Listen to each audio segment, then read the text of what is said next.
மாரியாத்தா கூட பழகி பார்த்தோம்னா அவ ஒரு சின்ன குழந்தைய போல நம்ம கூட பேசுவாளாம், விளையாடுவாளாம். ஒரு எக்ஸாம்பிளுக்கு நம்ம வீட்டில் இருக்கிற சின்ன குழந்தைங்களுக்கெல்லாம் அம்மை போட்டுருச்சுன்னா அவங்க உடம்புல அவ்வளவு வலி இருந்தாலும் திடீர்னு எங்கேயோ பார்த்துக்கிட்டு கெக்க போட்டு சிரிப்பாங்க.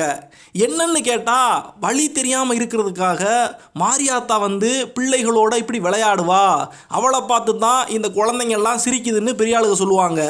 அதே மாதிரி தான் இந்த ஆங்காரி காளியம்மாவும் அவளை புரிஞ்சுக்கிட்டு அவ மேலே உண்மையாக பாசம் காட்டக்கூடிய ஆளுக கிட்ட கண்கூட காட்சி கொடுத்து அவங்க கூடவே உக்காந்து பேசி சிரித்து படையல் வைக்கிறத பூரா சாப்பிட்டுட்டு போன சம்பவங்கள்லாம் இருக்குது. உதாரணத்துக்கு நம்ம விவேகானந்தருடைய குருநாதர் பகவான் ராமகிருஷ்ணருக்கு இப்படிப்பட்ட அனுபவங்கள்லாம் இருக்குது. அவர் காலம் பூராமே கடுமையான கல்கத்தா காளியம்மாவுடைய பக்தராகவும் அவளுடைய கோயிலில் பூசாரியாகவும் இருந்தார். அவள் கோயில்லையே கிடையா